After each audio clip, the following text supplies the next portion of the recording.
그래서 오늘 제가 말씀드릴 그 제목은 1994년 새해 우리 과학기술의 과제와 전망, 이러한 것을 가지고 말씀드릴까 합니다. 이 문민정부가 들어서서 벌써 1년이 됐고 그간 참 좋은 정책과 시책으로 많은 일을 하고 있는 데 대해서 참 기쁘게 생각하고 있어요. 그러나 제가 전공을 하는 과학기술이라는 점에서 볼 적에는 아직도 좀 아쉽고 좀 이랬으면 어떠나 하는 점이 아닌 게 아니라 많습니다. 그래서 오늘은 한 개 요망사항이라고 그럴까, 과학기술의 발전을 위해서는 어떻게 했으면 좋겠냐, 여기에 대해서 제가 생각하는 바를 말씀드리고자 합니다. 간단하게 크게 얘기한 우리나라의 비전 과학기술은 21세기에는 세계 정상에 도전을 해봅시다, 이겁니다. 그래서 이걸 하기 위해서는 어떻게 하면 좋냐, 저는 몇 가지 중요한 점이 있다고 보고 그것을 오늘 추려서 좀 얘기할 겁니다. 제가 모든 것을 다 얘기할 수는 없고 지난번에 여러분이 또 말씀도 하셨고, 그래서 다만 저는 1994년도에 새해 우리가 가면 뭐이라도 제일 먼저 좀 하면 어떨까, 이러한 점에서 그 몇 가지 추려서 얘기합니다. 그래서 제가 제일 먼저, 제 본래 직업이 대학 교수고, 그래서 나는 가장 중요한 것은 과학기술을 발전시키기 위해서 가장 중요한 것은 교육이다. 교육이다. 그 교육은 뭐냐? 우리나라 교육은 아주 유명하고요, 다 잘하는 점이 있지만 나는 그 중에서도요, 제가 생각하기는 우리나라의 젊은 세대는 참 우수하다. 여러분 아는지 몰라도요, 매년 세계에서 그 국제시험을 칩니다. 그게 9살하고 13살을 상대로 하는데요, 수학하고 물리는 우리나라 아덕이 항상 1등입니다. 아세요? 1등이에요. 물리하고 수학. 그런데 친구들이 대학 갈 때는 다 멍텅구리가 돼버려요. 그래서 대학 때 가서는 다 떨어진대. 그럼 왜 국민학교 때 그렇게 우수한 학생들이 올라가면서 왜 공부를 못하냐, 이런 문제가 나옵니다. 그래서 저는 무슨 얘기를 하냐면요, 여기는 기본적으로 우리나라 교육제도에 잘못이 있지 않나. 첫째, 입학시험제도요. 그 입학시험제도가요, 나 왜 이렇게 된지 모르겠어요. 밤낮 바꾸면서 이랬는데 하나도 여태까지 잘 됐다는 게 없단 말이에요. 그러니까 여러분 다 그런 것을 통과하고 어느 날 있는 분이니까 여러분들은 그 경쟁에 이긴 분들이죠. 그러나 그 떨어진 사람 생각을 해봐요. 또 여러분들 입학시험 준비하느라고 정말 머리 싸매고 했는데 그건 창의적인, 정말 발전하는 의미에서의 학문은 아니었습니다. 그리고 대학에 들어가 놓고, 저 대학에서는 뭐예요? 전부 주입식이에요, 주입식. 또 고등학교에서도 그렇고 중학교에서도 그렇고. 그러니까 입시제도가 낫다. 나도 없으면 좋겠어요. 근데 없어지는 못할 것 같지 않은데, 그 다음에는 그 교육 방식이 너무 우리는 그 주입식으로 창의적인 그 교육은 아니다. 그 다음에 우리나라 기반 교과서를 볼 적이에요. 이것이 전부 좀 획일적이고 너무나도 그 특이한 점에 이게 없다고 봅니다. 근데 나는 전체적으로 얘기하기는 제가 자격도 없고 그만한 전문지식도 없지만, 근데 과학기술에 대해서 한마디 할게요. 저는 이래요. 우리가 공부할 적에 우선 과학기술에 관해서는 우리나라에도 훌륭한 과학기술의 역사가 있다. 여러분 아십니까? 우리에는 훌륭한 과학기술의 역사가 있습니다. 그게 KBS라고 이거 좀 한마디 했는데, 여기서 대하 드라마 보면요, 전부 당파싸움, 죽이고 살리고 있다고만 있다고요. 삼국사도 보고 2조 때 대하 드라마 저 미국에 있으면 다 봅니다만, 그거 보고 나면 그냥 부흥만 나요. 우리 조상은 싸우자만 말았냐 말이에요. 내가 몇 가지 얘기하죠. 저는 한 30여 년 전에 상고부 고국자 할 때 의원이 그 명동에 있었는데 그 길 건너서 국립박물관이 있어요. 그래서 점심 먹을 땐 거기 가서 그 김재원 박사라고 돌아가서 그 다음에 원장인데 국립박물관을 쭉 보고, 그때 제가 어떻게 돼서 그 불상이 있는데 그 원장님, 관장님의 말씀이 이게 신라 시대 건지 고려 시대 건지 잘 모르고 왔다고. 왜 그러냐? 이거 모양이 이러고 있는데 그래서 내가 그 손하고 몸하고 좀 다른데 그거 뭐 간단하지 않습니까? 왜? 그 엑스레이 한번 찍어보시오. 엑스레이라는 게 어떻게 찍으냐면요. 코볼트 60대 가지고 방사선 사진을 찍는 겁니다. 간말에. 그래서 그랬더니 손에 금이 갔어요. 그러니까 손을 먼저 만들고 불상을 먼저 만들겠습니까? 불상을 먼저 만지고 손이 떨어지니까 나중에 건조했죠. 그래서 국립박물관에 있는 불상을 제가 전부 엑스레이 찍었습니다. 야간 통행금지 지나가지고 가서 찍었어요. 그래서 그것이요 역사상 우연히도 박물관에 불상을 엑스레이 찍은 내가 처음이다. 그래서 그 과학자라고 전창훈 씨라고 그 선배인데 그 책에도 나옵니다. 그다음에 에밀레종이라고 봉도서 성도 또 경주에 가서 엑스레이 찍었어요. 어떻게 주저했느냐 하려고. 그게 제가 1960년도, 61년도에 했습니다. 이게 한 32년 전에 그거 시작해가지고 신라 때 과학기술을 공부하다 보니 우리 속말이 있죠. 서당계 앞에 개는 3년 지나면 책을 읽는다고. 절 앞에 개는 경을 읽고.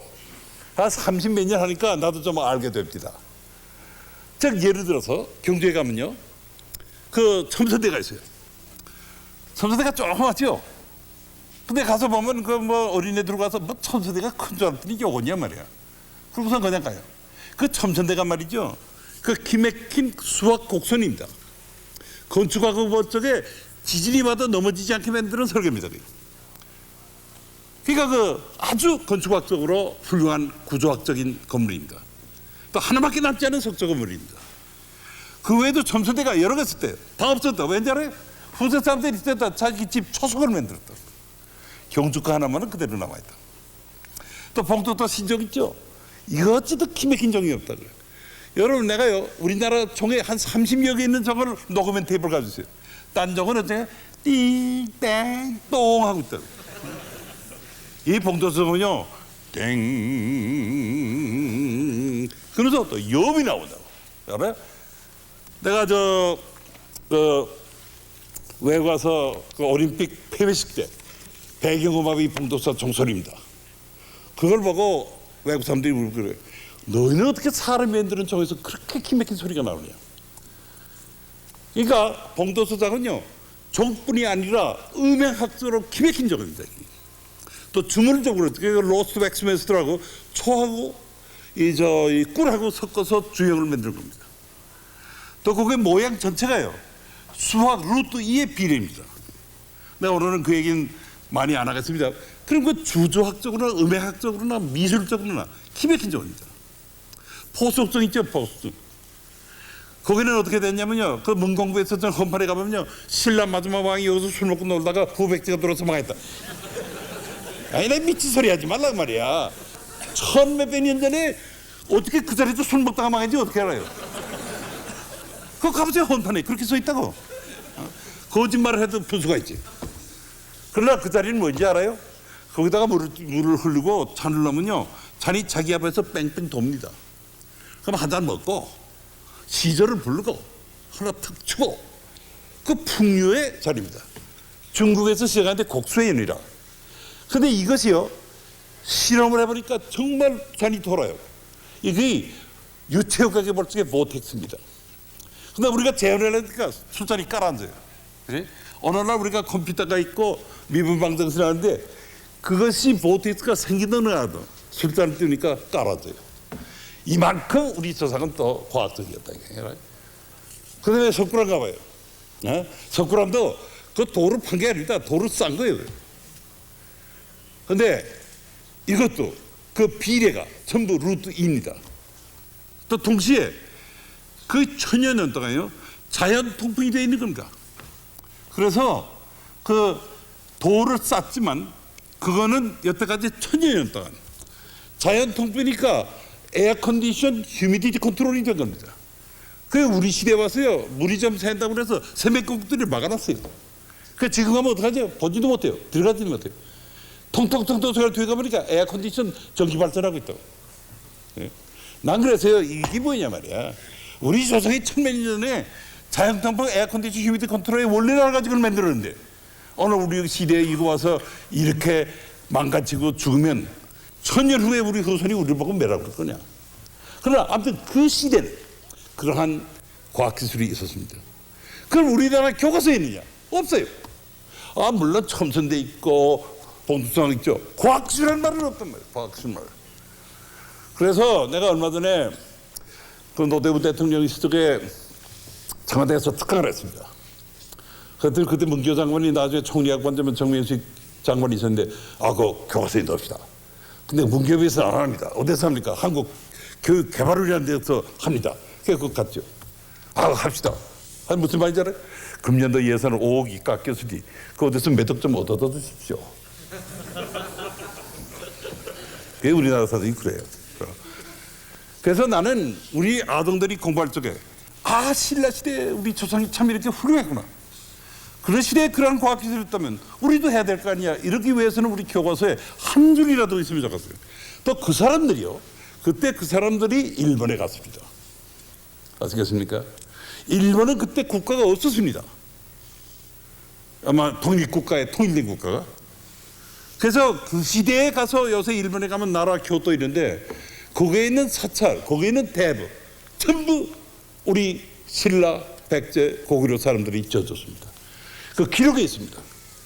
그럼 지금 오늘날 우리가 일본에는 떨어졌지만 그 당시에는 천년 전에는 우리가 가르친 거예요. 그러니까 이런 것도 우리가 국제적으로 그런데 국제인데 뭐 국제하냐? 천년 전에 우리가 일본을 가르쳤습니다. 오늘날 우리가 일본보다 떨어져 있지만 우리가 잘해 나가면 왜 또 못합니까? 이러한 것이 우리가 교육을 해야 되는 겁니다. 그래서 또 교과서를 바꾸자. 또 동시에 거기에 있는 역사적인 그 의의를 우리가 강조해야 될 거 아니냐. 그래서 저는 어디까지나 이러한 것이 교과서에 올라가지고 우리 어릴 때부터 역사의 우수성도 앉아. 또 그것뿐입니까, 여러분? 이조 때, 고려 때 보세요. 고려 때 우리가 인쇄술 있지 않습니까? 구텐berg보다 200년이 이르고 또 대장경 시방 폐인사 있지 않습니까? 또 이조 때 고려자기, 이조 백자. 이 정말 도자기에서는 우리가 아직도 세계 어느 나라에서 따라오지 못하는 도자기를 만지지 않습니까? 거북선 있지 않습니까? 이러한 그 시대적인 발전에 우리가 과학기술이 참 우수했다. 근데 하나 뭐냐? 우리는 이조 때 오면서 유교 사상이 와가지고 이 공은 산업공상이라 공은 제입니다. 그게 우리 기술자를 제의로 봤다고. 오늘날도 이 의식이 남아 있습니다. 그래서 집에서 이제 너 복가가 그참 의사해. 그것도 안 되면 차라리 육사나 가라.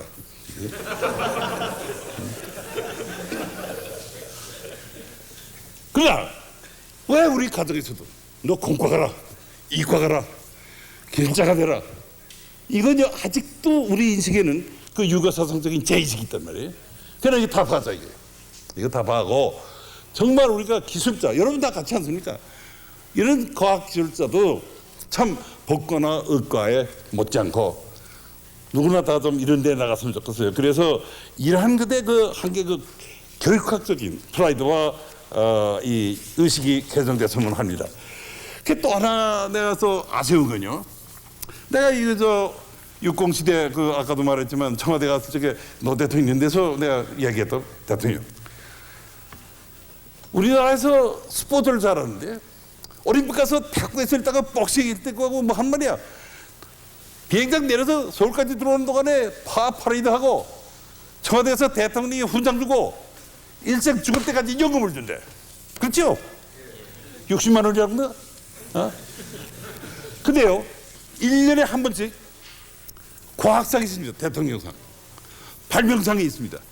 얘네들은 상장 하나 받고 한 50만 원 받고 나가 떨어지라 이게. 왜? 과학상 발명상 받아라 이거. 꽃들 1등이라고 다른 게 뭐 있습니까? 근데 나는 이랬다고. 얘네들이야말로 요다음 세대의 우리 과학기술계를 끌고 나갈 것이요. 만약 21세기에서 우리가 노벨상을 받는다면은 얘네들이 커서 노벨상을 받게 되는 거란 말이에요. 그래서 나는 한 가지 얘기했다. 걔네들이 또 대개는 시골 대학, 시골 고등학교, 중학교 애들. 서울한테 별로 없다고요. 걔네들이 머리가 좋거든. 그 발명상 타고 대통령 상 일일이 하나씩이요. 이놈들이 대학 갈 때는 무시합니다. 어느 대학은 무시합니다. 대학 졸업하지 자금 좀 와. 공부 잘하면 유학까지 시키면 이 돈 몇 푼 안 됩니다. 난 연구까지 다른 소리 안 해. 이러고 하면 그리고 또 그 학교는 이 학교에서 나만 누구누구가 대통령을 받았다 하고 상장도 큰 거 주고 이 대학에 한 보너스다. 컴퓨터 한 뭐 PC 한 100개 준다. 이래 보시오. 이런 걸 할 적에 모든 국민이 과학기술 해가지고 대통령 사고 발명상 타면 이렇게 됐나. 이것이 그럼 몇 푼 안 되는데요. 그때 안 했어요. 난 그래서 이번에 기회가 있는지 몰라도 김 대통령께서 이걸 들으시면 한번 했자. 예?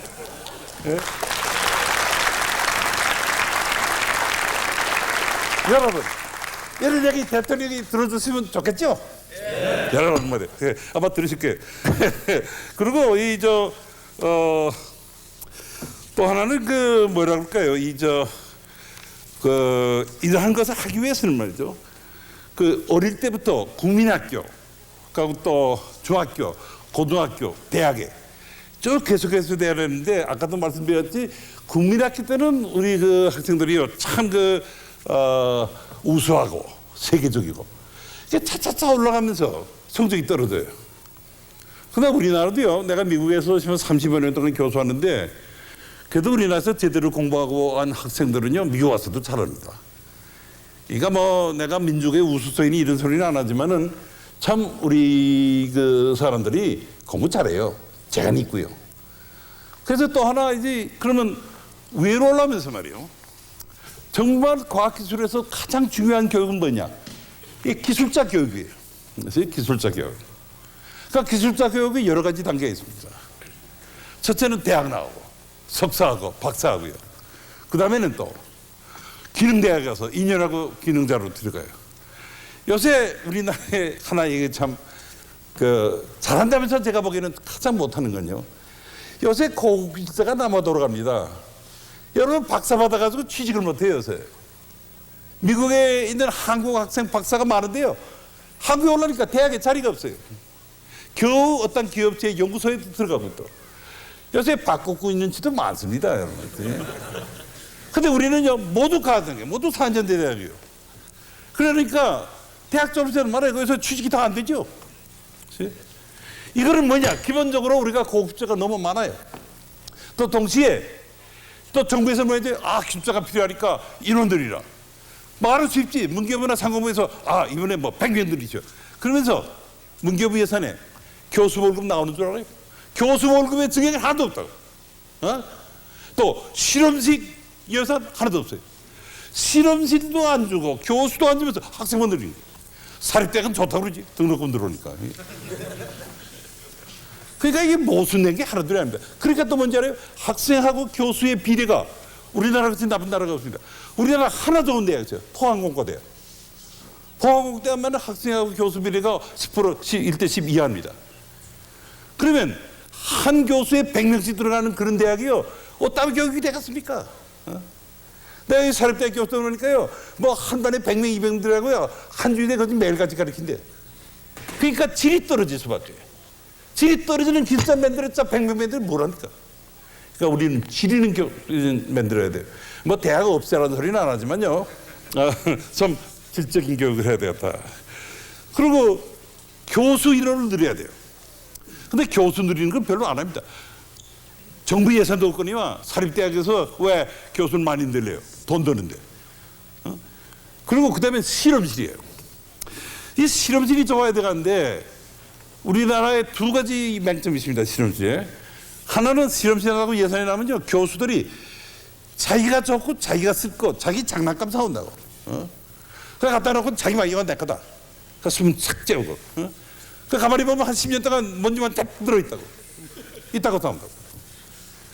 학생들이 쓰는 실험구가 있었죠. 그런데 난 그래서 한 가지 뭔지 알아요? 내가 하나 아이디어를 가졌다. 독일에 갔더니요. 독일의 공과대학이 유명한 게 있습니다. 베를린 공과대학, 아헨 공과대학, 하노버 공과대학, 스투트가르트 공과대학, 라임슈비크 공과대학. 정말 좋은 대학은 독일에도 한 5개밖에 없어요. 근데 거기는 그들 매년 가는데 실험실 가면요. 거기 있는 기계를 한 2, 3년 만에 저거 새 거야. 내가 미국에 대학인데 내 실험실도 그 실험실 기구 사오는데 참 힘이 듭니다. 나는 또 공작기계 전문이라 공작기계 하나가 50만 불에서 100만 불 하거든요, 요새 거는. 독일 가니까 이거 2, 3년만 전부 새 거야. 근데 교수분이, 야, 너희는 돈이 하늘에서 떨어지냐, 이거 뭐야. 우리 돈 한 푼 필요 없대. 왜냐? 독일의 산업계는요, 독일의 공작기계 회사는 신품종이 나면요, 대학에 갖다 바쳐요. 왜 그러냐? 당신의 졸업생이 결국은 우리 회사에 오고, 또 당신의 졸업생이 나가서 다른 사람 우리 기계 살 거 아니에요. 그래서 당신의 학생들한테는 우리가 가장 최신의 거를 써주셔. 그리고 새 거 나올 때부터 바꿔요. 이것이 독일이 오늘날 있는 겁니다. 그래서 우리나라 기업계도 말이에요. 당신네들이 공과대학 나오면 그 학생이 우리 회사 오고 그 회사에 또 가서 물건을 살 적에 우리 회사 쓸 거 아니에요. 이런 식으로. 그러나 또 먼저 우리 주에서는 펜실바니아에서 이런 걸 합니다. 저 큰 도락구 있죠? 저 큰 거. 아주 그 대형. 거기다가 예를 들면은 삼성전자면 삼성전자에서 가장 그 발달된 텔레비전이라든가 전자 실험을 도락구에 실어요. 그리고 한 학교에 가서 하루 있어요. 그러면서 돕니다. 그러니까 학생들이 시골에 있는 고등학교나 중학교나 또 시골에 있는 대학이 그러니까 최신의 기계 온다고. 뭐 이 하루 있다고 이틀 있었죠. 그러면서 순위한다고. 이러면 정부에 돈 한 푼 안 들이고도 학생들이 할 수 있어요. 또 기업은 기업이 선전되지 않습니까? 이것도 나 한번 대통령이 말해. 뭐 기업체 사장 받아서 칼국수 드리는 건 좋은데 칼국수 한번 먹을 때 이게 나올 거 알거든. 자, 이런 거 한번 하셔. 어때요? 대우, 삼성, 또 한국통신 최신의 전시기계 가져가라. 이런 식의 했으면 좋겠습니다. 근데 이게 참 힘들어요. 그리고 아까도 말한 것같이 우리는 박사가 너무 많아요. 석사도 많고 공학사도 많고. 그러면 이제 이렇습니다, 여러분. 그 산업 인력 구조가요, 이 피라미드야 돼요, 피라미드. 박사는 제일 꼭대기고 기능은 제일 하는데 우리 그 까꾸로 됐다고. 그다음에는요, 그 우리나라에서 하나 더 자랑스러운 건요, 그 스포츠 올림픽도 있지만 기능 올림픽이라는 게 있어요. 기능을 아세요? 그거는 이 선방공이라든가 뭐 재봉이라든가 용접금이라 이런 걸 가서 하는데, 오늘 내가 장성원 씨라고 하시면 롯데 호텔에 사장하는 분인데, 이 양반이 그 우리 기능 올림픽 시작할 적에 그 사무총장으로 일한 사람입니다. 하면서 얘기인데, 금년 빼놓군요, 과거 10년 동안에 우리 애들이 세계에서 1등입니다. 금메달 수가 1등입니다. 2등이 어느 나라 아세요? 2등이? 대만이요. 일본 4등이요. 그러면 우리나라 기능공들이 세계 가서 2년 전만 해도요, 금메달이 13개 땄다고, 우리 애들이. 근데 걔네들도요, 오니까 보니까 카 파레이드도 합디다. 대통령이 만나서 요새 같으면 칼국수 주고 고맙다고 그러겠죠. 근데 얘네들도 올림픽에서 권투하고 1등하니까 뭐 달리냐 이게. 오히려 얘네들이 그 훈련할 때는요, 권투나 탁구선수가 훈련하고 고생한 것보단 비슷한 더 많은 고생을 했을 거예요. 얘네들이 세계 가서 올림픽 메달을 타는데 왜 얘네들은 연금 안 해줍니까? 얘네들은 대우가 왜였습니까? 그래가지고 무슨 과학기술이요, 무슨 공업 미국이요, 웃기지 말라는 얘기야. 우리의 그러한 재원과 그러한 훌륭한 젊은 세대가 있는데 얘네들을 좀 도와주고. 내가 일본 같더니요, 일본에서 그 기능공 1등 받은 게요, 현관들이 가니까 사진하고 상장 이런 게 있어요. 그게 뭐냐, 얘네들은 계속해서 올라가면 기능장 됩니다. 이러한 식의 우대와 또 대우가 있어야 정말 기르대에 가서 기술자가 되었다, 이렇게 되는 겁니다. 그 다음에는 또 한 가지 이제 과학기술을 하는 건요, 연구 개발이에요. 여러분도 연구소에 갔으니까 좀 귀가 아플지 몰랐는데 한마디 해야죠. 제가 말씀드린 것이 1970년도에 그 출연기관의 연구소가 시작했어요. 제일 먼저 된 게 키스트입니다. 그 키스트는 그때 내가 미국에 있지만 내가 초창기부터 고문이요. 그래서 잘 아는데, 그때는 정말 이랬습니다. 그 미국에서 박사받고 그 모국에 가서 한번 일해보겠다 하는 의욕과 욕망과 희망을 가지고 왔어요. 또 대우도 잘했어요. 아파트도 미국 거 재주고 월급도 많이 주고. 그때는 박 대통령이 그냥 한 달에 한 번씩 왔습니다. 차 한 잔 같이 먹고 격려했습니다. 그래서 그때 생각은 야 대통령이 우리를 그만큼만 우리가 해야지. 이놈이 그냥 슬슬 지나다 보니까 이놈의 50 때부터 망하는 거예요. 국보이라고 그래가지고 말이야. 카이스트 키스 또 합쳐놔요. 정말 이게 정말 아무튼 내가 정말 이가 걸려요. 이가 걸린다고. 그거 했기 때문에 뭐 됐어요. 그리고 나중에 보니까 합쳐서 잡고 또 떼다. 그 과정에서 많은 사람이 떠났습니다. 그래서 많은 사람이 떠나고 많은 연구가 없어지고 그래가지고 또 정부에서 뭘 합니까? 과학처 같은 데서 이제 예산 주죠. 거기에 또 관리가 앉아가지고요. 야, 프로포절 내라. 보고서 내라. 1년에 4, 4분기 보고서 내라. 이놈이 프로포절 쓰고 가서 보고하다 말아요, 반은. 연구하는. 그렇지 않습니까, 요새? 그러지 말라, 이게. 왜 정부 관리가 연구하는 사람에게 간섭이 많아, 이게. 또, 아니, 어떤 연구가 3개월마다 결과가 나옵니까? 1년이 있어도 결과가 나올까 말까 하는데, 그걸 4, 4분기 다 내라 그러니, 그러면 그거 쓰다 만다고, 그거 쓰다가. 내가 지친다고. 또 육공대 뭔지 알아요? 육공대도 마찬가지요. 그래가지고 뭐 어쩌고 뭐 여러 가지 뭐 하는데 결국은 이 사람들이 끌려다니다가 지치고 연구를 하려는 그 주위 환경이 안 됐어요. 또 이번에 새 정부 들어온 사람이에요. 막 자른다는 바람에 이거 언제 또 달아나느냐 말이야. 더군다나 소장들이 불안정이거든. 그러니까 요새 연구소 가보세요. 내가 좀 자주 가보는데 이놈들이 대학 교수 자리 말씀 뛰려고 그래요. 뭐 여러분도 그런지 몰라도 뭐 여러분 뭐 한국통신 잘하니까 뭐 그대로 있겠지만 말이야. 근데 이러한 분위기가 나는 바람직지 않다 이 말이에요.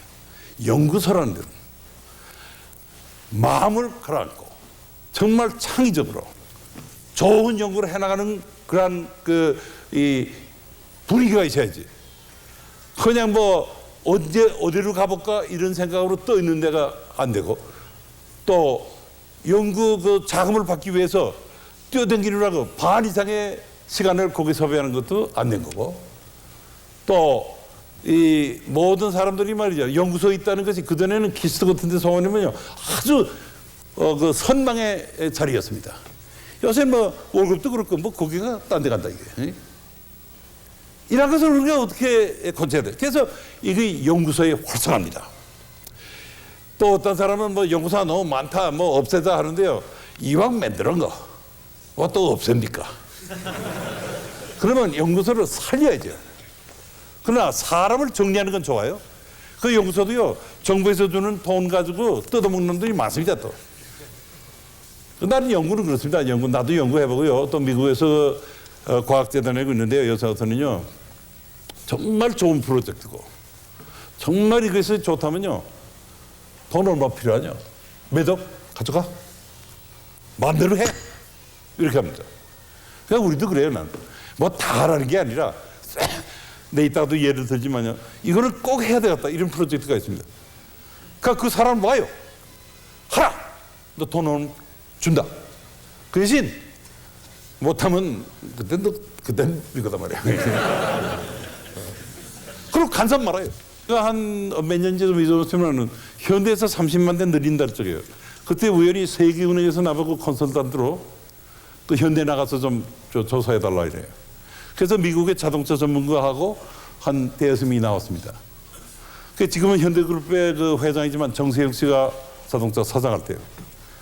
그래서 만나서 얘기했더니 정세영 씨가 아주 정면하고 하소연을 했대요. 하소연. 이놈의 제발 우리 정부에서는 말이요. 나 도와주지 않아 좋단 말이야. 도와주지 않아 좋으니 방해만 안 해줘. 방해만 안 해줘. 자동차에 자동으로 놈들이 뭐 장사하면 안 된다. 이따 소리하다. 경제적으로 맞아. 경제적으로. 그쪽에 정부에서는요 했습니다. 그래서 오늘 현대가 오늘 있고 그래서 우리가 수출이 되는 거예요. 사고부 하는 대로 경제가 하는 대로 오늘 장사고 외웠습니다. 또 전자고부 얘기했어요. 이병철 씨가 돌아갔으면 제가 생전에 잘 아는 분입니다. 전자공업을 시작한 것이 이병철 씨가 삼성전자면서요. 정부에서 하지 말라고 그 사람이 했습니다. 그래? 그러니까 이러한 것은요. 어떠한 그 산업 발전이니까 기술 발전은 민간이 주체가 되면 하는 거예요. 또 왜 그러냐? 그 사람들이 돈 버는 사람인데 돈 안 벌면 합니까? 알아요? 그러니까 이 민간이 하겠다 할 적엔 하라 이게요. 그거를 정부는 도와줘야 됩니다. 후원해줘야 됩니다. 근데 여태까지 정부는 뭔지 알아요? 이거 하지 말라. 안 된다. 뭐 이따 소리 한다는 거예요. 또 장사가부터 저거 합동하라. 뭐 이따 소리 하고. 못해서 믿지면 장사 민간이 믿지는 거고 그 사람들은 이익이 난다고 하는 게 하는 겁니다. 그래서 어느 나라나 관청은요, 정부는 간섭이 적어야 됩니다. 물론 관제가 없어서는 안 되지만 되신 대로 간섭을 말고 그 장려해주는 그런 방향으로 나가라 이겁니다. 그래서 저는 그 연구 발전에 있어도요, 아무튼 그 활성화하는데 여러 가지 방안이 있어요. 여러 가지 방안이 있는데 그 정부에서 해줄 것이 뭐냐? 가능한 대로 간섭 말고 또 중요한 프로젝트가 있으면은 국가적으로 후원해 주라. 근데 이제 거기서 몇 가지 얘기하죠. 원칙적으로 얘기합시다. 어느 나라나 국가 프로젝트라는 게 있어요. 그렇지? 특히 일본 같은 데는 통상성에서 이 국가 프로젝트를 정하면요, 그 여러 회사, 대학이 합쳐가지고 국가적으로 아주 그 자금을 대줍니다. 그렇지? 그러나 그 위원장은 어떤 회사나 대학 교수요. 우리나라도 국가 프로젝트라는 게 있습니다. 근데 우리나라도 뭔지 알아요? 그런 거 하라면요, 이거 교과서식으로 다 걸어요. 다 이것도 해야 됩니다. 저것도 해야 됩니다. 참 보면 한심해요. 그거 언제 하려고 그러냐 말이에요. 또 할 능력은 있느냐 말이에요. 근데 좋은 얘기 할게요. HDP인가? HDTV인가? 하이 데피니션 TV. 그것도 들어있다고요. 그래서 들어간지 말이에요. 우리 이런 거 해야죠. 그러나 여보셔, 요새 세계를 봐요. HD는 일본이 제일이고 미국도 못 따라가요. alright? 불나서도 못 따라가요. 근데 언제 우리가 일본 따라갔다는 거예요? 이건 정말 100년 가도 못 따라가는 걸 그래도 한다는 거예요. 돈 달라 하고 있어요. 나는 그게 아니라 그거는 우리가 어느 정도는 알아야 되지만 그거보다는 더 그거를 써가지고 제품화하는 그런 TV, 그런 매니저기. 그러면 우리가 가는 거예요. 그러면 이겁니다. 우리 국가 프로젝트라는 게 오늘날 과학기술에서 5년 내지 10년을 하면, 알아요? 5년 내지 10년 하면 세계 정상에 갈 수 있다. 이것이 국가 프로젝트의 목표가 돼요. 타겟가 돼요. 그러면 우리가 할 수 있는 5년 내지 10년만 연구하면은 세계 정상에 갈 게 뭘까? 그러면 빤한 거예요. 빤한 거래요. 거기서도 또 뭔지 알아요? 새 기술을 개발하고 새 제품을 설계하자 이거예요. 그러한 설계나 그 기술을 일본이나 미국에서 사와가지고 경쟁이 안 됩니다. 이따가는 예도 들겠지만, 그러니까 우리가 개발한 기술과 우리가 설계한 제품으로 세계 시장에 나가죠. 또 그다음에 조건이 뭔지 아닙니까? 지금 우리나라 물건이 왜 안 팔립니까? 지금 우리가 수출이 안 돼서 불교의 경향이에요. 우리나라가 왜 안 팔립니까? 우리나라에서 가격이 비싼 거예요. 가격이. 여태까지 가격이 싸지니까 팔렸어요. 자동차로요, 만약 조금 뭐 기술적으로 나쁘고 고장이 나더라도 싸보셔 팔리죠. 더군다나 전자제품 싸보셔 팔리죠. 싸질 않다고요. 그러면 왜 싸지 않느냐? 어떻게 하면 싸게 하느냐? 네, 여기에 대해서 얘기를 하세요. 근데 아까도 말씀드렸지만은 우리나라의 한정된 예산과 한정된 인재와 또 한정된 여러 가지 조건하에서 다 갖다는 건 안 됩니다. 그러나 요새 정부에서 상공부나 과학조에서 한다는 거 나오고 보면요, 다 한다는 게요. 다 한다는 게요. 이것도 하고 저것도 하고 또 뭐야 하면 그거 안 했다가 또 욕 먹을까 봐 다 넣습니다. 다 하는 거예요. 다. 그래서 모든 거 다 없으니까 중점적으로 우선적으로 하자 이게. 근데 거기서 몇 가지 예를 들게요. 한달 전에 무역진흥 대회가 있었어요. 그래서 수출해서 중소기업에서 1등이 뭐예요? 알아요? 누가 1등했지? 그래서 대통령이 그 공장까지 갔다고. 뭐예요? 낚싯대. 알아요? 낚싯대로 수출 1등한 사람이 있다. 중소기업이에요. 그저 이 동미산업이라고. 대통령이 가서 이거 잘한다 칭찬하고 왔을 때. 그래서 나도 잘했었다고 봐요. 근데 고담이 틀렸다고. 그러고 돌아왔어요. 근데 그 신문기사 보니까 그 동비산업의 사장이 신문기자한테는 나는 이 성공의 비결이 뭐냐? 탄소 파이버, 이 카본 파이버. 그러니까 카본 파이버가 뭐예요? 복합 재료입니다. 컴포지트 메테리얼. 거기에 연구에 집중해가지고 내 낚싯대도 성공했습니다. 예? 시방 대만이요. 라켓이죠, 전구 라켓. 세계 80%의 마켓을 대만이 가지고 있습니다. 그것도 복합 재료입니다. 카본 파이버. 알아요? 시방 전투기예요. 비행기 전투기의 기체 알루미늄이 아닙니다. 60% 이상이 컴포지트 메테리얼이에요. 알아요? 또 우리나라 삼성항공이라든가 이 또 대한항공에서요 미국의 비행기의 이 보디에 퓨즈라지에 하청을 받고 있습니다. 그 중에 또 일부가 컴포지트입니다. 그러면 대통령께서 가시면요 그 대통령을 보좌하는 비서진이라든가 과학기술자라든가 이 사람들이 각각 이것이 복합 재료입니다. 이것이 장래의 재료입니다. 그래서 이걸로 수출이 1등 했으니 좀 이런 데 연구에 집중하도록 한마디 해주시오. 이렇게 해야 돼요. 그럼 대통령이 그 복합 재료가 좋은 것 같으니 한번 우리 국가 연구 프로젝트 한번 하라. 근데 내가 잘 알아요. 시방 그걸 내가 한 몇 년 동안 얘기를 하고 있습니다. 기계연구소 차원에 또 대전의 화학연구소 이 키스트, 카이스트 다 하고 있어요. 다 하고 있다고. 나도 한다, 너도 한다. 그러니 이게 무슨 프로젝트예요? 일본 같으면은 그거 한 사람이 한 게 맵니다. 뭐 기계연구소 있고 화학연구소 좋아요. 한번 그 사람이 한번 팀이 돼가지고 한 게 국가 프로젝트로 간다.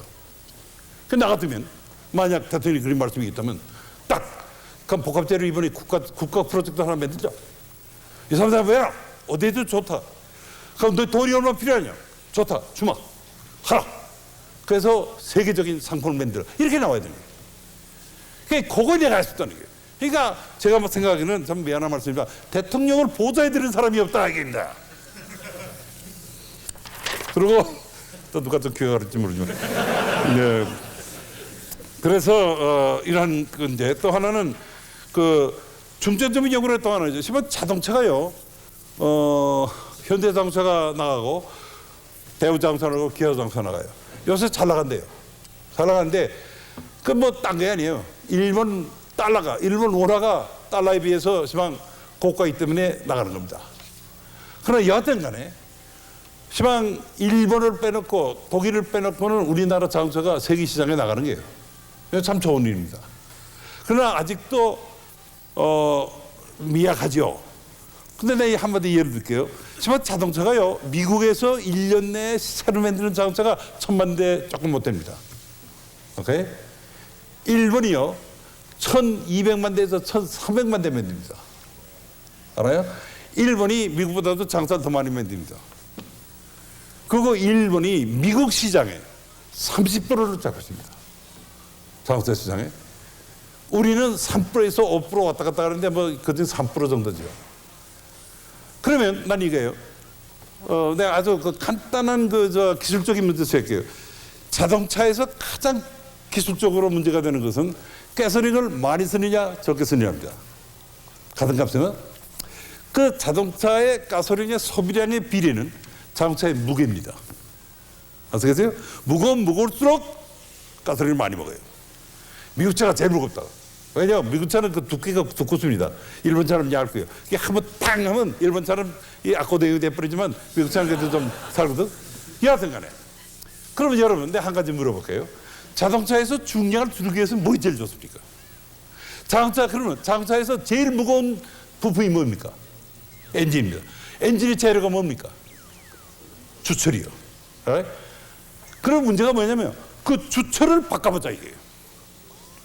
너무 복합 재료는 그것까지는 안 갑니다. 세라믹 엔진입니다. 도자기 엔진. 하지만 도자기 엔진은요 몇 년 전부터 미국에서 연구하고 일본에서 연구하고 내가 중국 상해 이번에 여러분 갔더니 상해 교통대학에 학자교육 연구하고 있어요. 우리나라가 역사적으로 고려자기, 이조자기 우리나라의 고령토가 세계에서 제일 좋습니다. 그런데 우리가 그 도자기를 팔아먹어가지고 언제 장사해요? 그러면 그 도자기 가지고 세라믹 엔진을 만들어요. 그런데 세라믹 엔진은 아직도 미국도 시작했고 뭐 한 5, 6년 일본도 뭐 그 정도. 그러나 우리는 뭐냐면 세력계 엔진을 만들어가지고 세계 시장에 한번 팔아보자 이게. 그러면 미국이 100만 대, 1000만 대, 일본이 1200만 대, 합해서 2200만 대. 거기서 10분의 1만 해도 우리가 세력계 엔진 수출한다면요, 그것만이라도 지금 장사 수출가도 돈도 봅니다. 네. 또 우리나라에 좀 요합자가 많습니다. 이거 뭐 그런 데 생각하고 힘드니까 연구하는 거지. 그러니까 국가 프로젝트를 하는 거지.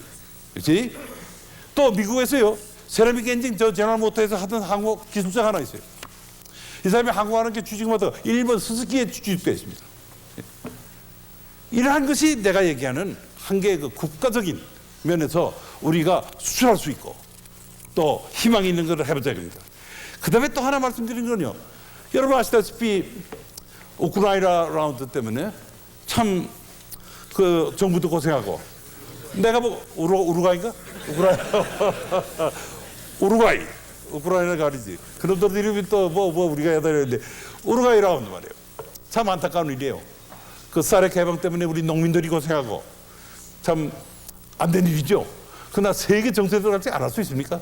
그지? 해야죠. 그런데 정부의 대책을 보니까 농민들한테 보조를 해야 되겠다. 돈을 주겠다. 언제까지 보조하겠단 말이에요 도대체. 지금 당장 보조 준다는 말이지만 이제 죽을 때까지 보조 준다는 말이에요. 어떻게 하겠다는 거예요. 뭐 대책. 그래서 뭐 보니까 뭐 농수산관계 수석까지 만들었어요. 나 그 사람이 할 일이 매일 뭐 있는지 모르고 갔지만 말이에요. 난 그거보다도 이래요.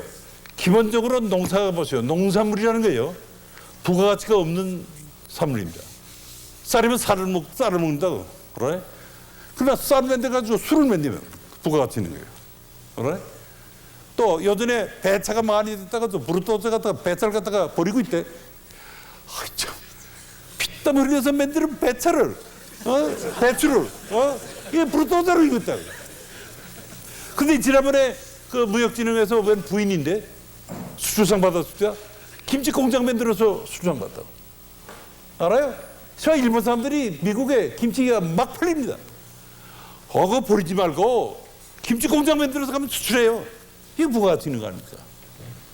근데 그 배차를 버리고 있다니, 나 치가 떨리더라고. 그러니까 오늘 뭐입니다. 또 기본 문제입니다. 간단한 얘기예요. 농작물을 그냥 만들어가지고 먹어가서는 부가가치가 하나도 없다. 그러면 농축산물에 가공을 하자 이겁니다. 예? 가공하면 무진장하다. 그래서 여기서는 말이에요, 그거 하려면 뭘 해야 되니까 연구하니까, 그러니까 농축산물 가공 연구소 어떻게 하나 만들려고 그게 나는 없다고 했죠. 그런데 정부 예산을 내란 말이에요. 그리고 농민이 만드는 그 물건을 부가가치가 넘는 가공을 만들고, 둘째는 또 거기 생산 공장은 정부에서 투자하자 이게. 그리고 또 하나는 그 지방청년대인데, 저는 이렇게 생각합니다. 여러분, 하나 이 과거 50이죠. 박정희 이 정권 때부터 전두환 정권, 노태우 정권 전부 이거 경상도 사람이라고. 그러니까 김대중 씨가 난 호남인데 호남 뭘 하냐 이렇게 됐다고요. 그래서 내가 호남도, 나는 그거 둘 중 아니에요. 난 저 북쪽 황해도예요. 그러니까 나는 공평하게 얘기하는데 정말 호남 가니까 안 됐어요. 참 이 발전이 안 돼 있고. 그래서 고속도로 보면 알아요. 3차선이면 2차선 같은 경우, 거기다 정부에서 구해야 맞죠. 뭐 이런다. 또 예를 드니까, 그래서 호남 사람들이 큰 광주에다가 그 무슨 뭐 전자단지 하나 만들어주세요. 과학원 하나 만들어주세요. 그게 과학원 만든대요. 여러분 무슨 얘기인지 알겠어요? 시방 대전에 있는 과학도 제대로 안 되고 있습니다. 대전에 있는 과학원도 제대로 안 되고 있다. 거기다 또 워낙 광주에 있는 거 어떻게 갔다는 거예요? 그러나 정치적으로 하니까 예산 다 나왔어요. 그래서 나는 심하게만 하면 그 관두시하는데 그렇게는 할 수 없고 하쇼. 근데 단 광주에 있는 과학원은 한 개 전문 과학원을 만드죠. 그래서 제가 주장하는 건요, 전주에는요 농축산물의 연구센터와 생산센터를 두죠. 또 광주에는 바이오 엔지니어링, 위전자 엔지니어링, 약학, 의학 이 센터를 두죠. 여러분 지금 오늘날 보세요. 창원은 기계단지입니다. 포항은 제철이요. 울산은 자동차 조선이요. 인천은 중공업이요. 우리나라에 지금 바이오 센터가 있습니까? 없습니다. 위전자 센터가 있습니까? 없습니다. 제약센터 있습니까? 없습니다. 농업동축산센터 있습니까? 없습니다. 그러나 21세기의 사이언스는요, 이건 바이오 엔지니어입니다. 아세요? 요새 뭐 많이 나오죠? 그러니까 콩도 요만한 게요, 바이오 하면 이런 게 나온다고요. 사람도 막 똑같은 걸 만든다는데 그것까지는 좀 힘들지만 말이에요. 농축산물거든. 그러니까 21세기에 우리가 지향하는 과학은요, 이 바이오 엔지니어예요. 유전자 엔지니어예요. 이런 것을 우리가 왜 못합니까? 외국도 시작한 지가 몇 년밖에 안 돼요. 우리나라 머리 좋은 사람들이 여기에 집중적으로 한다면 나는 세계 인류로 간다고 봐요. 그러한 연구센터를 광주에 들어요. 광주에. 그래가지고 제약회사라든가 거기서 나오는 생산공장 전라도에 들어요. 또 전주 같은 데는 농축산물의 센터를 들어야 돼요. 응? 거기 연구소도 거기 두고 단지도 두고 생산도 들어야 돼요. 그러니까 전주대, 그러니까 전남 국립대학, 전북 국립대학 뭐 하고 있냐 이 말이에요. 거기 대학 교수들 또 호남 출신 국회의원들은 뭘 하십니까? 안 한 거예요. 괜히 뭐 이러고 저러고 따보지 말고 호남이 살 길은 이 길이라 하면 나서보죠. 그러면요 어느 정권이나 호남의 사람이 대학 교수나 기업가나 국회의원이 호남을 살 길이 이 길이 할 적에 누가 반대합니까? 또 이것이 우리나라의 전반적인 발전하는 데 큰 기여를 한다 봐요. 그래서 제가 이번 일주일 사순에 대통령께서 해주신 거는 나가보다 너 여기 탄되는 거 해주세요. 어때요? 이거 저라도 수준 맞습니까?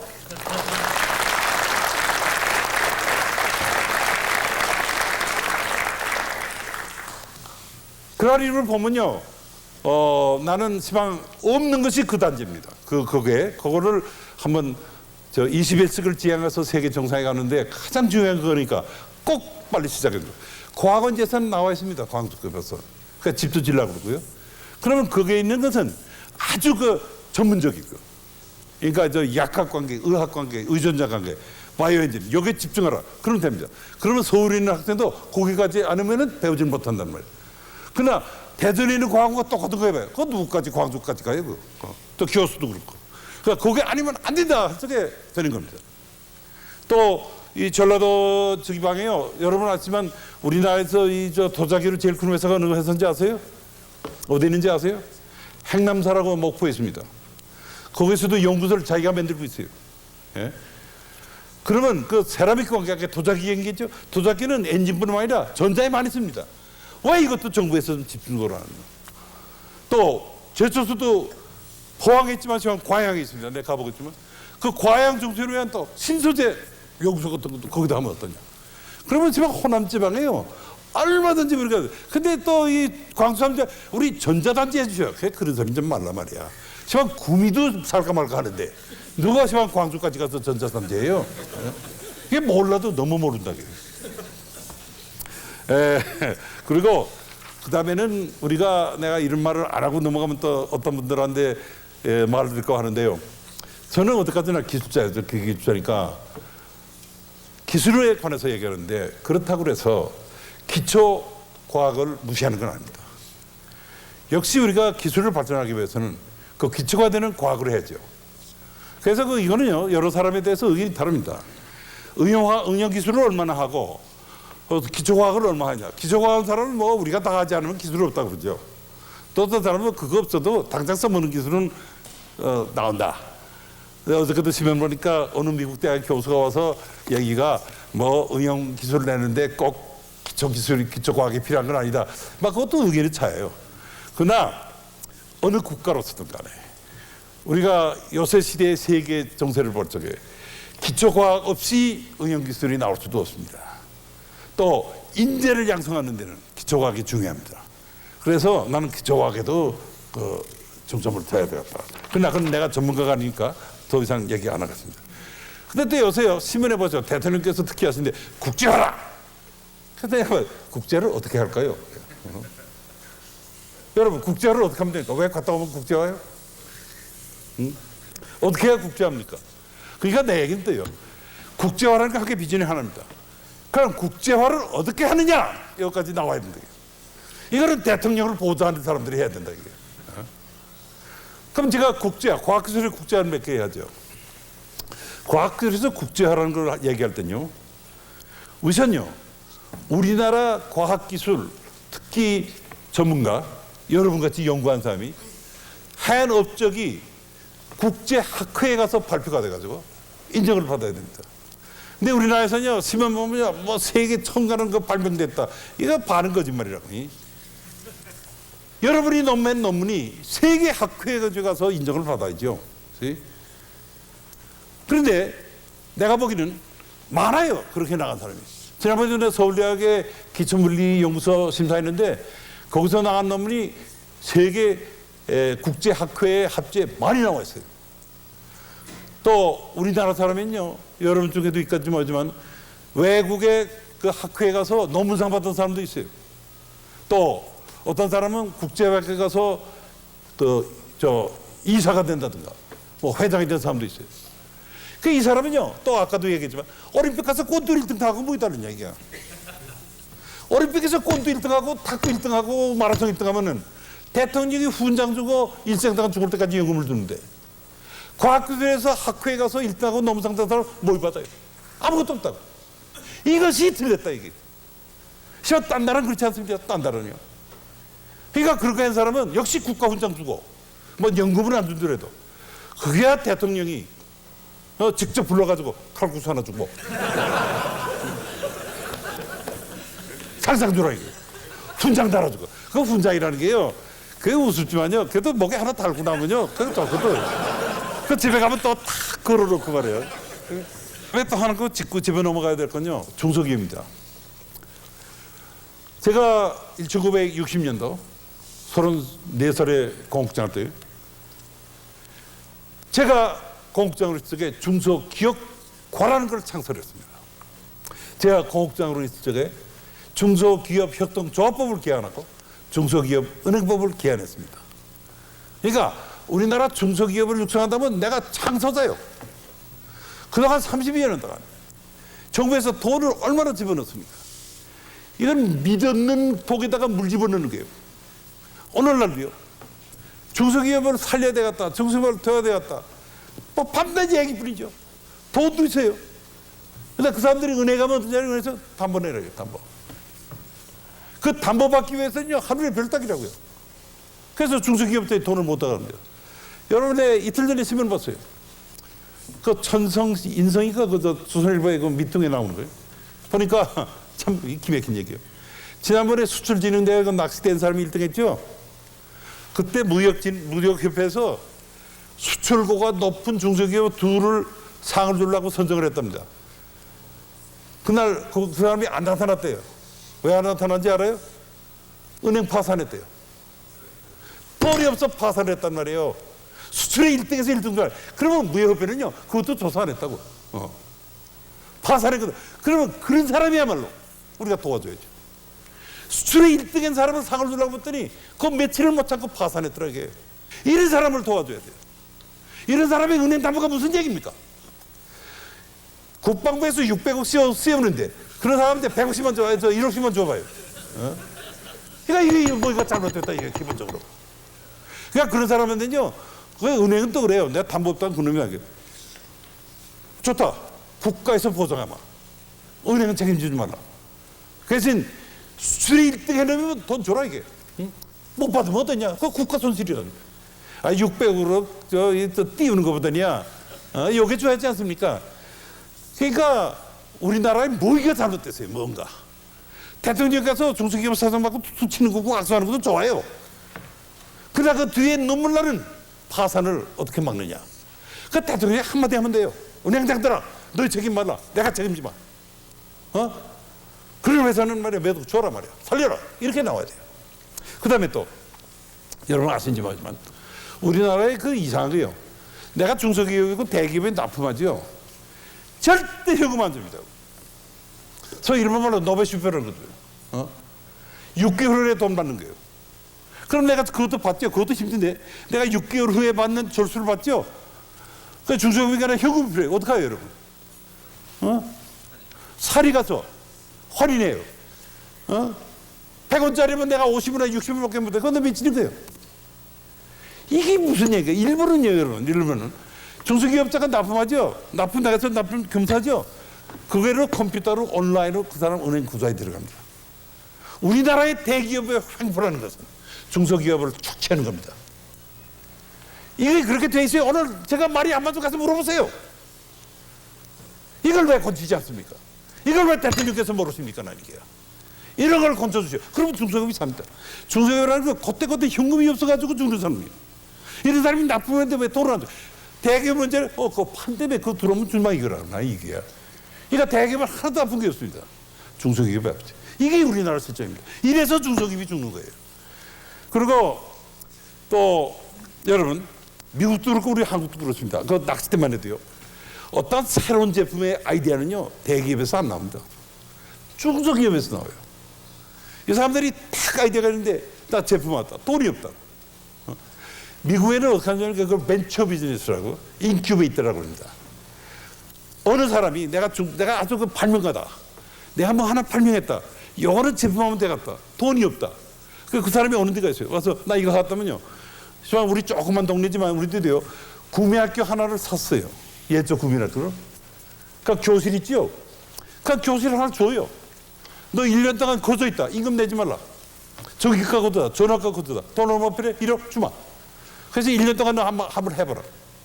그래서 기업을 키웁니다. 여러분 난 그래요. 이런 사람이 거기에 엉터리 있고 진짜도 있겠지만은 정말 100명 중에 한 몇 명만 성공해봐요. 우리나라 수출가 올라가는 겁니다. 나는 100명 다 성공한다고 절대 보지 않습니다. 그중에 몇 명만 성공하죠. 이러한 것이 국가제도로예요. 이러한 것이 상공부에서 알아야 되나요? 근데 상공부에서 중소기업 도와주라고 되는 문제 알아요? 시방 가서 박사만 내리고 있대. 그래서 아이 참 한심하단 말이에요. 근데 이러한 것을 좀 다 고쳐달라 이겁니다. 그리고 이러한 것을 실천하기 위해서는요. 우리 국가의 정부 기구가 개편돼야 됐다 이게. 제일 지금 안타까운 생각은요. 왜 대통령의 과학기술 특보가 없습니까? 우루과이 라운드 되니까 당장 농축산 특보가 생깁니다. 어떻게 해요? 사실 농축산이라는 건 과학기술이 하나요. 근데 여태까지 과학기술이 뭔지 알아요? 경제수석알이 있다고. 과학기술자 출신이 대통령 비서리 한 명도 없습니다. 상공부 생산기술원에서 나간 사람이 하나 있다고. 이래가지고 대통령이 어떻게 과학기술을 아십니까? 아까 대통령을 보좌하는 사람이 필요하다고 그러지 않았어요? 대통령 청와대 비서실에 과학기술 출신자가 없습니다. 이게 무슨 말씀입니까? 미국도 대통령 직서에 과학특보가 있습니다. 이 김 대통령도 선거 때는 공약을 하셨다고요. 그래서 나는 대통령의 귀가 되고 코가 되고 눈이 되는 대통령 특별을 주죠. 이게. 그다음에 내 직속에 국가 과학기술 심의회가 있는데 그 한 20여 명 전문가가 있다. 좋은 예수입니다. 그러나 어디까지나 그건 컬렉티브 민 그런 사람이 위해서 회 한 달에 한 번 해가지고 대통령한테 건의하는 겁니다. 역시 대통령 측근에는 매일같이 대통령을 만날 수 있고 건의할 수 있고 또 대통령이 물어볼 적에 대답할 수 있는 눈과 코와 귀가 되는 대통령 특별을 주죠. 저 모르시면 지금 국가자문위원회 위원장을 하면 대통령 특보 겸임을 하든가 여하튼 간에 대통령 직속에 과학기술을 보좌할 수 있는 사람이 있어요. 그 다음에 좀 한심한 거예요. 상고부예요. 상고부. 30몇 년 전에 내가 상고부 공급장이에요. 상고부의 국이 4개입니다. 공업국, 전기국, 광복국, 상해국이에요. 그래? 공업국장, 전기국장, 광복국장 전부 깁어요. 사회국장 하나만이 상과예요. 오늘날 상공부에 국이 13개인가 있대요. 차관보가 3시고. 알아요? 기업자가 한 명이야, 한 명. 나가 공짜 때란 말이야. 그게 상공부야. 상무부다, 상무부. 그렇지 않습니까, 여러분? 상공부에요. 뭐 기획오분이 뭐니 잔뜩 있는데 어떻게 국장이 13명에다가 차관보가 3인데 기업자가 하나밖에 없습니까? 그래가지고 무슨 고업 행정을 한다고 그러니까 웃기지 말라 이게 정말. 이러한 기본적인 정보기구가 안 돼가지고 어떻게 우리가 과학기술로 세계 인류가 되었다 이게 안 되는 일이죠. 이러한 것도 다 할 수 있으면 할 수 있는 겁니다. 안 해서 그렇지. 제가 할 때는 그렇지 않았어요. 그리고 또 하나 또 하나.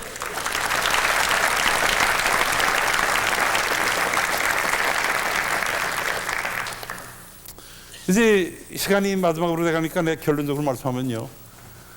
여하튼요, 이제는 우리도 세계 정상에 가자. 하나밖에 없습니다. 하나밖에. 우리가 우리 새 기술을 발전해봐라고 우리 새 제품을 만들어서 세계 시장에 나가서 팔아야 돼요. 우리가 수출하면 돈을 법니다. 그러면 잘 사는 거예요. 응? 그렇게 가다가 시만 주춤했어요. 그러면 간단해요. 응? 간단해요. 어떻게 하면 물건을 싸게 만드냐고. 물론 품질이 좋아야죠. 알아요? 근데 하나 좋은 데도 있죠. 이건 내 이 선전했지만 TV 어디 있어요? 이거 딱 보세요. 이거 없네. 이게 노란 로봇더라고요. 제가 번역했습니다. 4,000원이요. 이거는 뭐냐면요. 일본의 파나크라고 회사입니다. 파나크.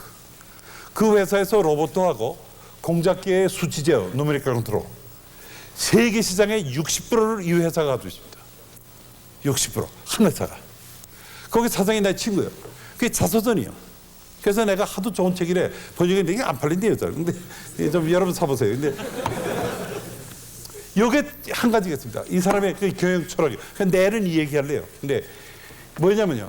여기서는요. 내 이걸 하나 만든다. 이거 하나 만든다. 쪽에요. 사장이 와서 그래요. 우리 이거 만들자. 미국서는 100불이다. 독일서는 95불이다. 우리 90불이다. 가격을 판매 가격을 설계 때 정합니다. 그래가지고 전 연구 요원이 그거를 90분을 만들기 위해서 연구하는 거예요. 네. 또 설계한 사람이 현장까지 갑니다. 제품이 나올 때까지. 그래가지고 그것을 세계 시장에 내놓는데 품질도 좋고 가격이 그 왜 안 팔립니까? 그래서 이 사람이 조그만 회사가 세계 시장에 로봇도 하고 NC 컨트롤을 50%에서 60%씩만 점령하고 있어요. 기맥힌 거예요. 이거 한번 읽어보세요. 네? 이런 거. 이런 것을 왜 우리 기업가? 우리는 어떻게 하냐면 재료비가 얼마, 인건비가 얼마, 뭐 어쩌고 또 이윤이 얼마. 그래서 가격입니다. 그리고 하는 소리가 뭐 요새 인건비가 올라서 어쩌고 웃기지만 인건비라는 건 몇 푼 안 됩니다 사실. 예? 이러한 데에 그 철학이 필요하고 또 새 거를 만들자. 여러분 아시다시피 이면우 교수라고요. 이 W를 이뤄낸 사람이세요. 이 여성분 여기서 있는데 이 사람이 뭐냐? 새로운 생각으로 새로운 신바람을 나는 그 제품 설계 개발을 하자. 그 이게 그겁니다. 이 사람하고 나하고 한 게 이게 뭔지 알아요? 여러분 전자 이게 코보라고요. 대우전자에서 만들기로 했지만 설계는 서울대학의 이면우 교수가 했어요. 하나 또 웃기는 얘기가 여러분 컴퓨터를요. 여러분도 쓰고 대학원에서 쓰고 기술자가 쓰는데 유치원에서 써요. 키보드가 똑같은 키보드예요. 이거 웃기는 얘기요. 유치원 가는 애들이 어떻게 1, 2, 3, 4도 모르고 키보드 쓰라고. 근데 유치원 가서 물어봤더니 그 포항에 가서 제철학원에 포항에 그 유치원이 좋습니다. 몇 대가 한 20대 있어요. 그래서 선생님 보고 어쩌면 얘들 합니까? 예, 똑똑한 애는 해요. 밥을 못한다 이게. 그러면 유치원에 말한 애들은 1, 2, 3, 4도 모르고 어문도 몰라요. 이게 우리가 이거 생각해보세요. 이거를요. 여기 뭐 있긴 있지만 이거면요. 유치원 애들이 3살 하나씩 건데 5분에 배워요. 예. 이러한 것이 신제품입니다. 세계에서 이거 설계한 사람이 없습니다. 근데 이것이 또 제품화가 안 돼요. 우리나라는 참 안타깝다고요. 근데 이런 것이 신제품, 신아이디어 이겁니다. 그래서 이런 걸 해나가자. 근데 이런 거 하나기 위해서는 여러 가지가 있어요. 난 그래서 하나 제안을 하랍니다. 여러분 미국에도 보지만 싱킹 탱크, 브레인 트러스트. 그러니까 그 미국에는 연구소가 몇 개 있는데 거기서는 이제 아주 생각만 하는 거예요. 여러분 저 터플라는 사람 알아요? 터플라. 무슨 책 썼어요? 쇼크웨이브. 또 제3의 물결. 알아요? 제3의 물결이라는 책 읽어봤어요? 그 사람은 터플라는 사람은 장래를 보는 사람입니다. 그래서 장래 10년 후에 어떻게 되냐. 이거 뭐 죄송합니다만 거기서 대학교로서 인용된 게 나 하나입니다. 그 번역한 것이 서강대학의 모 교수가 했는데 내가 한국 사람인 걸로 뭐 인용함이라고 했어요. 그래서 이게 전부 함인용이지 왜 인용함이란 말이에요. 그래서 내가 컴퓨터를 한 10년 되면 컴퓨터를 장차 어떻게 가정하고 공장에서 수리한 걸 내가 예언했습니다. 그리고 책은 많이 팔렸어요. 처음에는 쇼크웨이브, 그다음에 서드웨이브. 그런데 한번 보세요. 거기도 이제 여러분 전자관계니까 많이 나는데 이제는 어느 정도 그것도 시대가 돼요. 요새 딴 책 쓰고 있대요. 그다음에 이거는 뭐냐면요. 어떤 아이디어, 이민호 교수가 이런 아이디어를 내건다. 또 토플라가 장차를 만든다. 그게 사람 우리에서 이 새로운 아이디어가 나와야 돼요. 나는 아까도 그랬지만 우리 사람들은 어릴 때도 그렇지만 우리가 그런 능력이 많습니다. 그래서 난 꿈을 꾸자 이게요. 꿈을 꿔서 21세기에 무슨 제 부족하냐 한번 꿈꾸자 이게요. 근데 그건 누구나 하는 건 아니에요. 꿈은 또 누구나 꾸지. 꿈은 다 누구나 꾸는데 뭐 개꿈도 있고 똥꿈도 있고 뭐 근데 참으로 뭘 만드냐 하면 꿈꾸자. 근데 꿈만 가지고는 안 됩니다. 실력이 있어야지. 그치? 실력이 있다는 뭐냐? 공부해야죠. 그래서 우리 대학 가서 공부하는 거예요. 또 그거만 돼요. 대학에서 1등한 놈이 사회 나가면 꼬리하는 놈이 있고 많거든. 대학에서 낙제한 놈이 그래도 사회 가서 1등하는 거 있고. 그러니까 꿈이 있대. 실력이 있어요. 그다음에 문제는 모티베이션. 동기가 있어야 돼. 의욕이 있어야 돼. 하다. 근데 또 이거 보세요. 하다인데 어디로 가냐? 또 어디 가는지 모르는데 하다. 그 지도하는 사람이다. 그게 비전입니다. 그게 비전. 나라에서는 대통령이요, 회사에서는 사장이요, 대학에서는 교수입니다. 네? 그럼 그렇게 나가는데 그 아이디어를 어떻게 매느냐 해서 나는 이렇게 제안합니다. 내가 말은요, 창의 아카데미. 저 뭐냐면 설악산 같은 데 하나 이제 카드지 같은 거 있어요. 그래서 회사에서 정말 이 사람은 아이디어 있다서 하나 보내라고 해요. 또 대학 교수도 오라. 거기 가서는 월급도 주고 밥도 거저 먹여주고 너 꿈만 꾸라. 낮잠만 자라. 그 대신 잠문을 안 하고 꿈만 꾸라 그래요. 그런 사람만 매는 아카데미를 하나 만들자고요. 알아요? 그 거기서 한 달 있어도 좋고 1년을 좋고. 그럼 미국에는 프린스턴의 어드밴스 인스티튜트인데 아인슈타인, 오펜하이머 거기가 그렇습니다. 그 머리 좋은 물리학자도 이름해가지고 집단적으로 연구를 하고 있다고요. 그래? 요새 말이요 재벌도 뭐 별장도 많죠. 또 뭐 저 부정축제 환수했다는데 그런데 하나 탁 하나 청평이나 설악산이나 제주도 하나. 그런 데는 여러분 쪽에서도 정말 멋있다. 넣어라. 거기 간다는 것이 영광입니다. 거기 가서 정말 꿈만 꾸는 거예요. 또 여름에 뭔지 알아요? 발명상 받아놔요. 중학교, 고등학교에서 정말 똑똑한 놈은 거기 벌어서 캠프를 시켜요. 그러니까 걔네들한테는 그 우리 선배들이 가서 얘기를 해요. 야, 요새 전자가 이렇게 간다. 너 이제 한번 생각해. 그런 데서 아이디어가 나옵니다. 그래서 이런 창의 아카데미, 이게 돈 한 푼 안 드는 게요. 정말 대통령께서 기업주대 총수들을 불러다가 칼국수 드리면서 너희 한번 해봐라. 이러시면 이게 참 기맥힌 일인데 안 하시는 말이에요. 근데 난 그렇게 해서는 어떠냐. 그래서 이것도 함께 제도화만 하면 됩니다. 그래서 저는요, 도단에 또 하나 우리가 잊어서는 안 될 것은 남북 통일입니다. 또 통일하기 위해서 가면 어떤 문제가 과학수를 해봅시다. 음악은요, 벌써 음악가들은 평양에서 한 번 했어요. 여기 있는 사람, 미국에 있는 사람이 판문점에서 가서 종합음악회를 했다고요. 무용단도 왔다 갔다 했다고. 축구도 왔다 갔다 했다고. 탁구도 공동인데. 그 여당이 뭐예요? 과학수요. 과학수.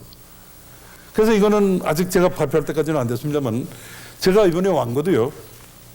그 남북 그 과학기술자 교류를 어떻게 하느냐에 대해서 조금 일을 하고 있습니다. 그래서 이러한 것도 저는 이렇게 봐요. 정치를 떠나서 음악도 하고 예술도 하고 체육도 했으니 여담에 하는 건 과학기술이 아니냐. 또 과학기술도 우리가 그분들을 도와줄 수 있다면 좀 더 잘 살게 해가서 통일하기 위해서도 좀 도와주면 어떠냐. 이렇게 생각하고요. 근데 한 가지 예를 들게요. 내가 일본에 들르더니 이번에 지난주에 일본에 갔다 왔더니 이게 일본 잡지인데 이 쭈르라는 건 학입니다. 학. 학에 학이 이렇게 의존해요. 기절에 따라서. 그 학의 이동을 인공위성 가지고 쟀어요. 그랬더니 남쪽에서 38선 경계선에서 내렸다가 북쪽에 가더래요. 우리나라에서는 경희대학에 원교수라는 분이 있답니다. 이 조류학자고 또 북쪽의 조류학자, 일본의 조천영 계통의 정교수라고도 조류학자, 이 세 사람들이 합동해가지고 이걸 조사했어요. 네? 그러면 저는 이렇게 얘기합니다. 38선 경계선이요. 휴전돼가지고 40몇 년 동안 사람이 안 들어간답니다. 그럼 세계 역사상 어느 것이나 40몇 년 동안 사람이 안 들어간 데가 그거밖에 없어요. 그게 식물, 동물, 환경. 이게 기맥힌 거예요. 세계 학자들이 군침이 나는데요. 연구하려고. 그래서 저는 이겁니다. 김 대통령께서 북쪽의 김일성 주 한번 우리 협력합시다. 이 38선을 남북 공동경 환경연구 단지로 맺읍시다. 그런 프로포저를 유네스코에 내요. 유네스코에 내가지고 이걸 우리가 세계 환경학사인데 개방해서 그러면 유네스코에서 돈 나올 거요. 저 유엔 총장이 왔지만 뭐 세계 학자들이 올 겁니다. 얼마나 좋습니까? 나는 절대 북쪽에서 반대 안 한다고 봐요. 이건 공동연구다. 그러면 또 여러분 세계 학자들이 와서 공동연구하는데 누가 거기서 전쟁하겠다고 그래요?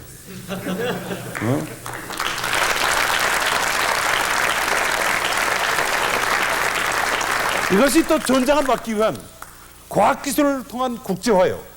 통일을 도우는 길이 아닌가. 저는 또 그렇게 생각해요.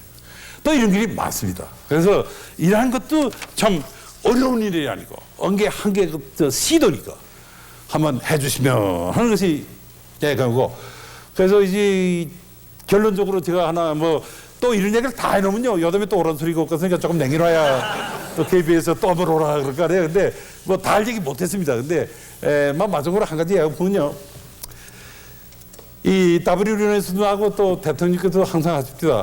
새로운 뭘 하자. 난 거기다 하나 더 보자. 신바라는 새로운 기풍을 세우자. 그러니까 신바라는다는 게 신나서 하는 게. 근데 우리 보죠. 저 외국에 가면요, 여러분 미국이래요. 미국에 이제 아침에 가죠. 아무도 모르는 사람이에요. 근데 얼굴이 많으죠. 그럼 굿모닝 해요. 굿모닝. 일본도요. 아무도 모르는 사람들 아침에 어여가자마세요. 우리는요. 만나면 우리도 사람 만날 때마다 안녕하십니까? 얼마나 좋습니까? 아침에 출근할 때 안녕하십니까? 만약 그것이 우리 전국에서면요, 안녕하십니까? 안녕하십니까? 우리 전국이 웃음의 나라가 될 거예요. 행복의 나라가 될 거예요. 이것이 한계의 기풍입니다. 알아요? 그러니까 새로운 신반 나라는 바람에 우리도 좀 행복한 나라가 되고 서로가 돕는 나라가 되고. 그래서 나는 이렇게 생각해요. 케네디도 얘기했지만 나라가 우리를 위해서 뭐 해주니까 우리가 나라를 위해서 뭐 했다는 걸 생각하라는 식으로. 나한테 거기다 좀 더 절대적이에요. 우리가 제일 먼저 나를 위해서 뭐 하냐. 그렇잖아요. 내가 잘나야지. 내가 잘 살아야지. 처음에는 내가 잘나. 나를 위해서. 그 다음에 남을 위해서 뭐 하냐. 그 다음에 회사를 위해서 뭐 하냐. 그 다음에 나라를 위해서 뭐 하냐. 그 다음에 세계 인류를 위해서 뭐 하냐. 우리가 이런 식으로 생각해 나간다면요, 할 일이 많습니다. 우선 내일을 생각해봐요. 내가 어떻게 행복하느냐. 또 아침에도요, 뭐 이리 찡그리지 말고 웃는 얼굴로 안녕하십니까. 오늘 한번 잘 살아봅시다. 이렇게 나갑니다. 또 대통령께는요, 정말 제가 진심으로 대통령께 말씀드리는 것은 국가의 영도자로서 통치 차원 아래서 우리한테 비전을 주십시오. 과학기술 발전에 비전을 주십시오. 난 간단하고 봐요. 21세기에 우리도 세계 정책에 도전하라. 이게 비전, 대통령 비전. 그러나 거기에 구체적인 시행 방식이 있어야 돼요. 이거는 대통령을 보좌하는 사람들. 똑똑히 보좌해서 대통령하면 이거라, 저거라 이렇게 나가죠. 그래서 과학기술 발전하는 데는 딴 거 없습니다. 신기술, 새 기술, 새 제품을 만들고 싸게 만들어서 세계성에 나면 우린 잘 사는 거예요. 뭐 딴 거 없어요. 그러면 되는 거예요. 그렇게 간단한 일을 왜 우리가 못하는 거예요? 그러니까 심플한 나라 한번 해봅시다. 그래서 아까도 말씀했지만 우선 교육 문제, 중소기업 문제, 연구소 문제, 정부 기구 문제 다 이런 것을 우리가 하나하나 해가면 되지 않는가 이렇게 봐요. 그래서 아까도 말씀드렸지만 우리 꿈을 가집시다. 꿈을 꾼다는 건 중요한 거예요. 여기 여자분도 몇 번 계시지만 마담 큐리라고 있어요. 여자인데 노벨상 2번 받은 사람입니다. 이 양반은 본래가 폴란드의 가난한 교수의 딸이요. 파리에 유학하는데 돈이 없어서 하숙방은 제일 그 천장 꼭대기 하숙방을 얻었어요. 그래서 자기가 침대에 넣으면요, 천장에 굴을 뚫어서 별이 되더라고요. 알아요? 하도 싸고 그래요. 이 사람이 자세히 타이틀이 I will catch the star. 난 전 별을 따갔다는 게 제목입니다. 그렇게 꿈을 꾸면서 그 양반이 노벨상을 2번 받은 거예요. 저 뭐냐면 꿈이라는 건 있어야 돼요. 그러니까 우리 꿈을 꾸는데 그 꿈을 실현하기 위해서는 여러 가지 노력을 하고 실력이 있고 비전이 있고 이래야 되는데. 그날 이렇습니다. 나가 아까도 얘기했지만은 나이가 이제 많아지고 한계가 원력곡이니까 나는 내가 다 한다고 생각 안 해요. 여러분 한 가지 예를 들죠. 노톨댐 사원이라고 있습니다. 파리에 가면요. 그 노톨댐 사원이 몇 년 걸린지 알아요? 200년 이상 걸렸습니다. 그래? 그러니까 그 사람들 그러니까 유명한 사원인데 200년. 이번에 저 올림픽에는 바르셀로나 있어요. 내도 그거 갔다 왔는데 거기도 사원이 반쯤 된 거 있어요. 너 언제 했어? 50년 전에 시작했다. 그게 언제 걸려? 한 50년 더 걸려갔죠. 근데 우리나라 사람은요, 과거에 대통령도 내가 할 적에 내가 해야 돼. 응? 국회의원도 내가 할 적에 내가 해야 돼. 그러지 말아요. 세상 깁니다. 역사는 깁니다. 그러나 제일 중요한 것은 내 시대에 내가 시작을 하겠다 이거예요. 그래서 나는 시작을 했지만 후손 사람들이 해답을 해야 돼요. 역사에 남는 물건으로 당대된 게 없습니다. 교육도 그렇습니다. 우리가 국민학교 시작에 잘할 적에 걔네들이 대학 가서 노벨상을 타게 됩니다. 또 하나, 여태까지 노벨상이요 1991년에 시작했는데 노벨상 탄상의 중요한 사람 아인슈타인을 비롯해서 전부 20대 행정구가 노벨상을 탑니다. 그럼 지금 우리는 딱 걸렸어요. 요새 뭐 40대한테 꿈도 꾸지 말아요. 노벨상 뭐 노벨상은요 어릴 때부터 길러낸 애들이 20살쯤 될 때 파는 거예요. 그러니까 지금 국민학교 아이들부터 우리가 잘 가르치면 그러니까 20대 때 노벨상 나는 연구를 할 수 있습니다. 또 이러한 제가 말씀드린 것도요. 내일이라도 오늘이라도 시작하자 이거예요. 이렇게 나갈 적에 점차가지 내가 당대에 나가다 하면 안 됩니다. 그래서 저는 내 신조인데요. 나는 씨를 뿌렸습니다. 나는 씨를 뿌렸다고 합니다. 내가 죽으면 거름이 되겠습니다. 그러면 여러분들 다음 시대 젊은 세대가 꽃이 되주시오. 이것이 우리가 생각하는 거고 나는 그런 의미에서 우리가 이러한 태도로 이러한 생각으로 각자가 노력하고 현명하면은 1994년 샘 참으로 우리가 희망 있고 또 뜻 있는 역사의 첫 발을 내딛고 창사를 내다보는 좋은 해가 되고 우리가 나중에라도 야 거의 잘했다 이렇게 되고 희망 있는 해가 되리라고 믿고 오늘 제 말씀을 끝내겠습니다. 고맙습니다.